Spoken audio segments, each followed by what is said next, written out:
I know I'm a useless bugger who's not really been all that good at making videos recently, so I'm going to do one now of like something really inconsequential to the standard things I normally talk about, primarily for the heck of it because I want to.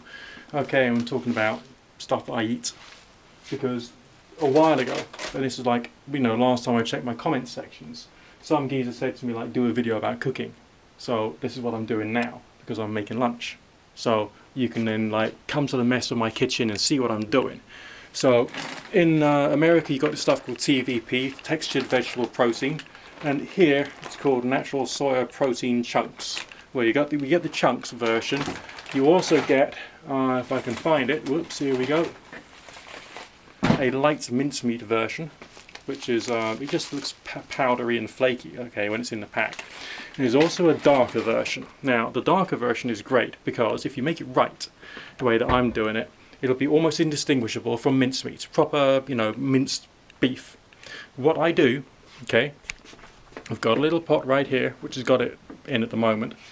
So I put a certain quantity of it in the container.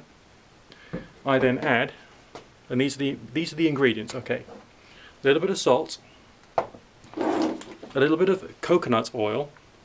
Okay, that's a solid, pure coconut oil. Not the most, it's not the expensive organic kind of like, I'm such a real hippie, I've got to have this stuff which costs 4 times more than the ordinary stuff. No, this is the cheaper coconut oil. And then I've added a steak seasoning. Okay, I don't know if you got that same seasoning in the country in which you're watching this thing, or indeed in the same town or in the same shops or whatever. But that stuff's good because it's got this like spaghetti bolognese type flavour to it. So that's just basically spices and herbs of a kind which kind of like works well with meat. So you got the coconut oil and you got the salt and you got the spices. It all goes in there. You then pour on boiling water to melt the coconut oil. Okay.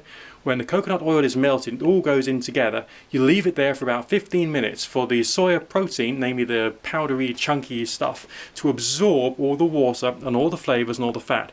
The key here is the combination of salt plus the vegetable saturated fat, namely the coconut oil, is very similar to what you get in popcorn, the stuff you buy which you're addicted to. Why are you addicted to it? Because it's got the 3 things in it your body craves. It's got sugar, it's got saturated fats, and it's got salt. And these 3 things create the umami, the craving, the kind of like, oh god, this is lovely. Because these are 3 like major nutrients which we find in meat, which is why we're attracted to eat meat, because it's a highly calorifically dense thing. So instead of like having a meat lunch, I'm having a vegetable lunch, but I'm still giving it all of the stuff. Okay, so that's now soaking in there. Maybe I can get you a bit of a close-up if you're that curious as to what it's looking like by this stage. Okay, here we go. Yeah, I know, my hobs have got some black burnt stuff on there, but okay, so shoot me.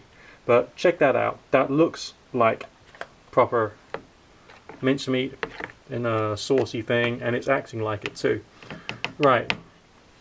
So what I'm going to be doing next is getting myself a small saucepan, which is already hot, so I'm going to pour that stuff into it and then mush it around, then shove it on. What else I'm going to have, which in this particular case will be pasta made with lentils. So it's all the beans, okay? You got soybeans in that, you got lentils in that. It's all very high protein. And I'm going to do those things there, in that there, and I can do all my vegetables in the top part of the steamer. So I'm going to get vegetables, I'm going to get protein, and it's going to be pretty good for me. And it's not going to contain any meat at all, and it will taste just like it does contain meat. So if you feel like it, get yourself some of this stuff, okay? Textured vegetable protein, soy protein, mince or whatever you want to call it, either in the chunks or in the flaky stuff here, and you will have some fantastic meat-based products without any meat.